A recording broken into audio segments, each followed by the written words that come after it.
Well, hello there. How is everyone? I hope you're all well on this fantabulous Tuesday. That's it, Tuesday. I didn't know earlier because this is like video 3 because we did the live this morning and then we did this second one that was talking about Princess Catherine, and now we're doing this one, which I'm just going back into Idaho very, very quickly.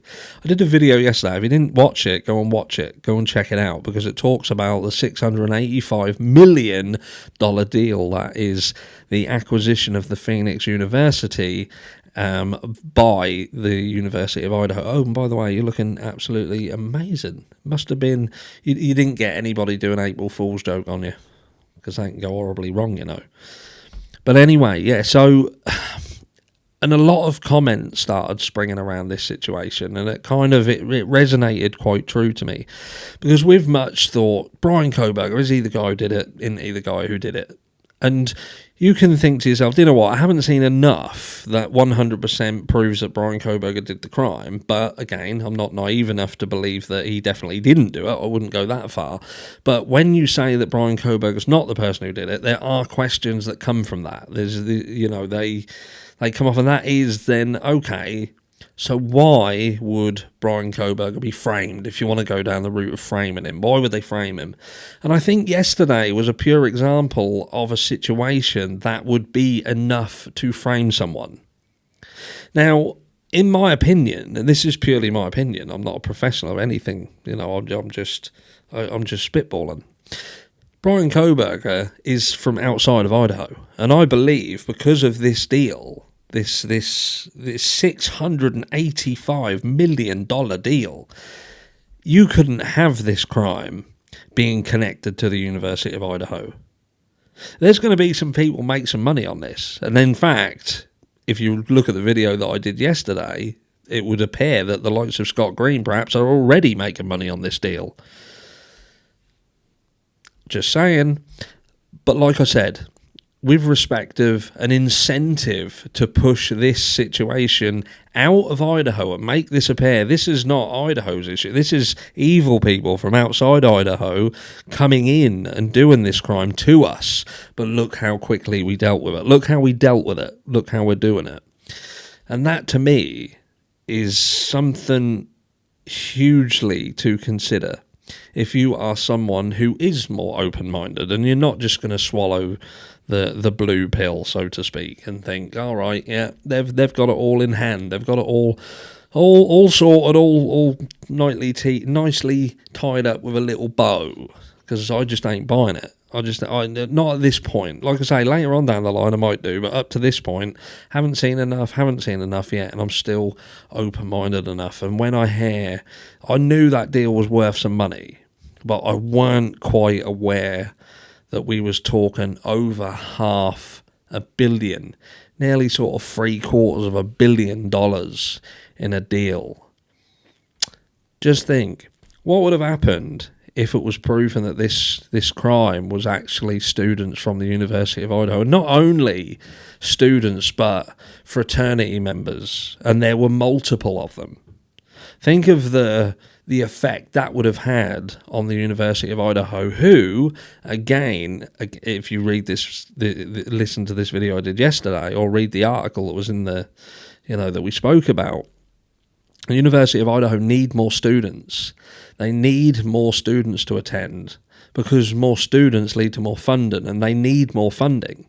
And it has been questioned as to whether that is what the entire acquisition of Phoenix was all about, so they could actually expand onto a massive online presence and do online tutoring, therefore branching out and not having to get people to physically come on site, because obviously the site itself will restrict the amount of students it can have in. But once you go to online, then there's an abundance of there's never not enough space for people online, which is a pity, because there's some people online that I'd like to get fucking rid of.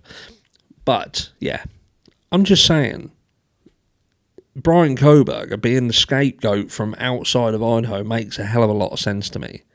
Makes a lot of sense.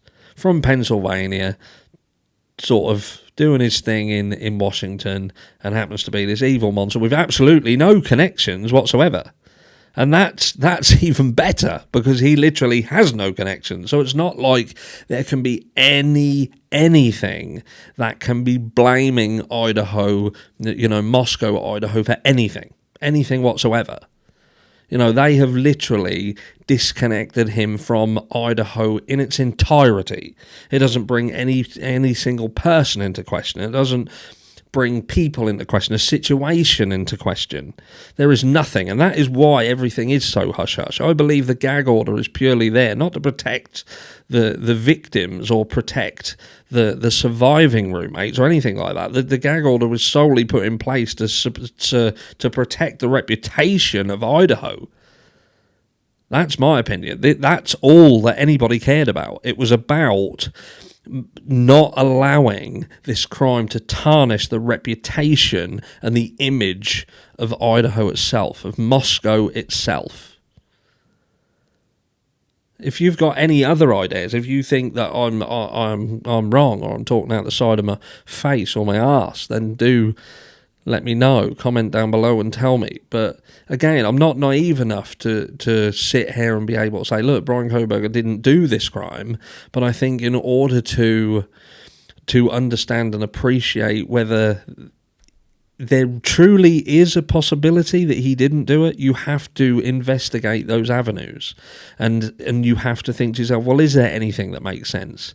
Because if it truly doesn't make sense that Bryan Kohberger was just this patsy and there's no other reason, there's nothing that makes sense in terms of, well, what would be their reason for it? But there is a reason for it. There is an absolute reason for it. And that reason is that there is a lot of money floating around, a hell of a lot of money floating around, and it seems to be in a very, very precarious place. And it was heading in that direction, just so happens around the time of the Idaho 4 case. Everything kind of culminated together and came into this melting pot of, right, this is now starting to go a little bit in a certain direction where it's going to start getting eyes on it, and there are people questioning it, there are people sort of questioning the area, and now you've got this fucking crime that's just dropped in the mix. And I can imagine being a fly on the wall at some of these meetings, that again, the meetings surrounding this acquisition, that was done secretly, even that was done fucking hush-hush, which has now got them in the shit, because they're now saying that these meetings around this acquisition of this university should have been open. They should have been open so people had access to them, and they didn't. They even kept them quiet. Why was everything done so hush-hush? And it makes you wonder whether things like the Idaho 4 case, things like this crime and how that was affecting things, were being discussed, and whether there were decisions being made both about this acquisition and this crime simultaneously, like I mentioned this briefly yesterday, like the demolition of 1122 King Road. We know who controlled that. We know that was controlled by the University of Idaho, Scott Green. I can't think of any other way that a university would go over the wishes of the parents and risk issues on the crime itself, unless they were trying to protect the now, protect what Moscow, Idaho looked like in that moment. Again, let me know down below if you think I'm wrong, and I'll catch you all tomorrow.